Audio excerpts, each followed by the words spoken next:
Bob Procter कहते हैं कि आप सिर्फ थिंक एंड ग्रो रिच पढ़कर अमीर नहीं बन सकते या फिर अमीरी के ख्यालों के बारे में सोचकर अमीर नहीं बन सकते, बल्कि आपको उन विचारों का कुछ करना पड़ेगा।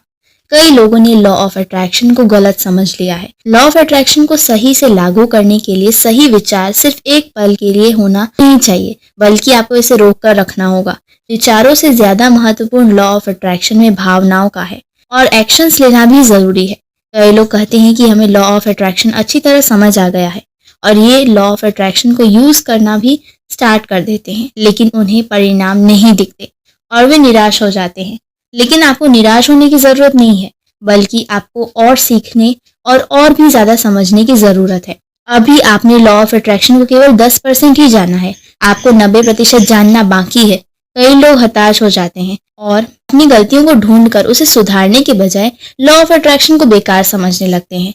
ये ठीक ऐसा ही है जैसे आप ग्रेविटी यानी गुरुत्वाकर्षण के नियम को ही गलत और झूठ समझ रहे हो। ये एक एक्टिव लॉ है, लेकिन दोस्तों भरोसा कीजिए, ये हर वक्त हर पल काम कर रहा है। कई बार हम लोग कहते हैं कि हमसे ये काम नहीं होगा और वहीं दूसरे लोग कहते हैं कि हमसे ये काम हो सकता है। दोनों ही केसेस में आप एकदम करेक्ट हैं। जैसा कि मैंने आपको पहले भी बताया कि कदर भावनाओं की है और उन भावनाओं को जागृत करना जरूरी है। एक व्यक्ति था जिसकी आर्थिक स्थिति बहुत खराब थी, लेकिन उसका सपना एक सफल फिल्म अभिनेता बनने का था। खेतों में घास काटते हुए, गायों को घर वापस के लिए हाँकते हुए, जब वो दूध दूह रहा होता था, उसने कहा कि मैं लगातार अपना नाम बड़े बड़े थिएटरों में रोशन होते हुए देखता रहता था। यह मैं कई साल तक करता रहा। अंत में मैं घर से दूर चला गया। मैं फिल्म दुनिया के क्षेत्र में अलग अलग तरह के काम करता रहा और फिर एक दिन आया जब मैंने उसी तरह अपना नाम बड़ी रोशनी में जगमगाते हुए देखा, जैसा कि मैंने अपने कल्पना शक्ति में देखा था। मैंने होने वाली चीजों को पहले से ही तय कर लिया, अपने मस्तिष्क में होने वाली चीजों के लिए एक पूरी फिल्म क्रिएट कर ली। फिर उसने कहा, मुझे सफलता पाने के लिए लगातार कल्पना करने की ताकत का पता चला। आप भी ठीक इसी प्रकार से अपने जीवन में हर उस चीज को आकर्षित कर सकते हैं जिसे आप चाहते हैं, और ये सुनने में उतना अच्छा नहीं लगता जितना महसूस करने में लगता है।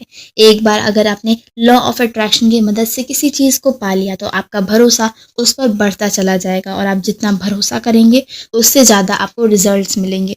आपको समझने की जरूरत यह है, आपका ब्रह्मांड के साथ रिश्ता क्या है। असलियत में यहाँ किसी भी चीज को पाने के लिए किसी मेहनत को करने की आवश्यकता नहीं है। आप इस ब्रह्मांड के एक पार्ट हैं और यहाँ सब कुछ एफर्टलेसली मिलता है। असल में आप संपन्नता और स्वीकार के भाव को अपने अंदर जागृत करने की जरूरत है। समस्या ये है कि हमारे सपने आसमान छूने के हैं, जबकि हमारे भाव, हमारी फीलिंग्स बहुत ज्यादा नीचे स्तर पर हैं।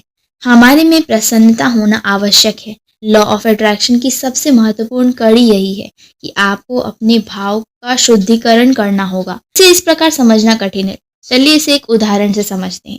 उदाहरण के तौर पर किसी व्यक्ति प्रति माह आय 25,000 रुपए है। उसकी कंपनी उसे एक 2 व्हीलर भी प्रोवाइड करती है। उसके पास परिवार है, रेंटेड हाउस है, लेकिन वह चाहता है कि उसकी प्रति माह आय 50,000 होनी चाहिए और उसे 2 व्हीलर नहीं बल्कि 4 व्हीलर चाहिए। इसे पाने के लिए वह काफ़ी मेहनत भी करता है, वह पूर्ण कोशिश करता है। इनफैक्ट वो लॉ ऑफ अट्रैक्शन का इस्तेमाल भी करता है। जब तक वह मानसिक करता है तब तक वही अपनी इच्छा को प्रेजेंट में होने का एहसास करता है। पर जब वो मानसिक तस्वीर नहीं देखता रहता, यानी 24 घंटे वह टेंशन में लगा रहता है, चिंता उसके ऊपर रहती है कि अभी तक चीज़ क्यों नहीं आई। वहीं अब वह इतना ज़्यादा चिंतित हो चुका रहता है कि वह अपने 25,000 रुपये वाली नौकरी को ठीक प्रकार से नहीं कर पाता और उसकी नौकरी भी हाथ से चली जाती है। अपने परिवार के साथ हैप्पी लाइफ एंजॉय नहीं कर पाता। मैं ये नहीं कह रही हूँ आपके अंदर किसी चीज़ को पाने की इच्छा नहीं होनी चाहिए। बिल्कुल, आपको हर एक चीज़ को पाने की इच्छा होनी ही चाहिए। सफलता का शिखर पर पहुंचने की ललकता होनी ही चाहिए। अपने मन में आप चीज़ों को पाने की अपेक्षा रखें, क्योंकि आपको अपनी ज़िंदगी को कंट्रोल हाथ में लेना है। लेकिन मन में इच्छा को जागृत रखने के साथ साथ अंदर प्रेजेंट मोमेंट अच्छी से अच्छी तरह एंजॉय करने का विचार होना भी ज़रूरी है। ज़्यादा से ज़्यादा कृतज्ञता के साथ आपको अपने हर एक मोमेंट को एंजॉय करना है।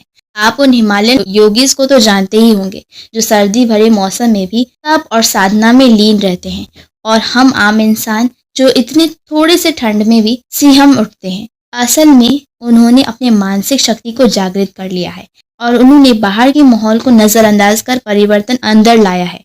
अगर आप भी अचानक वहां जाकर इस प्रकार मेडिटेशन करेंगे तो ऐसा कभी भी मुमकिन नहीं है, क्योंकि एकाएक सब कुछ नहीं होता। मानसिक शक्ति को जागृत करने में थोड़ा समय लगता है और लॉ ऑफ अट्रैक्शन को भी सीखने में थोड़ा समय लगता है, लेकिन एक बार अगर इसे सीख लिया जाए तो ब्रह्मांड की चाबी आपके हाथों में आ जाती है। सफलता तक पहुंचने का द्वार आपके लिए खुला होता है। आप जिंदगी को एंजॉय करना शुरू कर देते हैं और अपने हर मोड़ पर कृतज्ञता का भाव प्रकट करना भी शुरू कर देते हैं।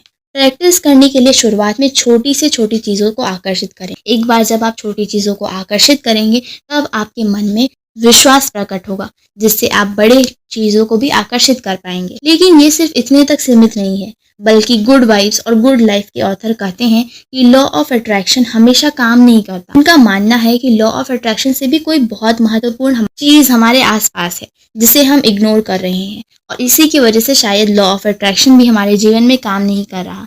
जब तक इस गुड़ करी को हम लोग नहीं ढूंढते और इसको अपनी लाइफ में यूज़ नहीं करते, तब तक हम लॉ ऑफ अट्रैक्शन की मदद से अपनी चीज़ों को आकर्षित नहीं कर पाएंगे। और उनके हिसाब से वो चीज़ है law of vibration.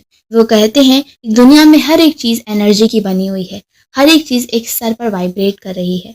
Law of vibration हमेशा ही सक्रिय रहता है और पूरी निष्ठा से कार्य करता है। अगर आप जानना चाहते हैं कि लॉ ऑफ वाइब्रेशन क्या है और इसे अपनी ज़िंदगी में कैसे यूज़ करें, तो वीडियो के एंड में आपको उस वीडियो का लिंक मिल जाएगा, आप वहाँ से जाकर वॉच कर सकते हैं।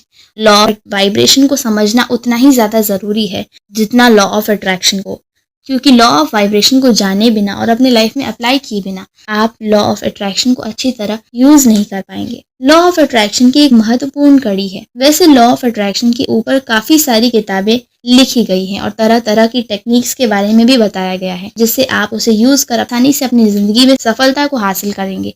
लेकिन दोस्तों, चाहे आप 3 into 33 कर रहे हो, 5 into 55 कर रहे हो, विजुअलाइजेशन कर रहे हो, एक्ट एज इफ कर रहे हो, या फिर कुछ और कर रही हूँ, लेकिन बिलीव करना बहुत ज़्यादा ज़रूरी है। भरोसा बहुत ज़्यादा मैटर करता है। अगर आपको पता ना हो तो बता दूँ कि बिलीव के पावर को टेस्ट करने के लिए काफ़ी सारे एक्सपेरिमेंट्स कैरिड किए गए हैं, लेकिन सबसे ज़्यादा महत्वपूर्ण है प्लेसिबो इफेक्ट, जिसे सबसे पहले 1799 में किया गया था। एक ऐसी प्रक्रिया जो मरीज को चीनी की गोली देकर झूठे विश्वास दिलाती है कि ये उनके दर्द की दवा है और ये उनके जख्म को पूरी तरह दूर कर सकती है।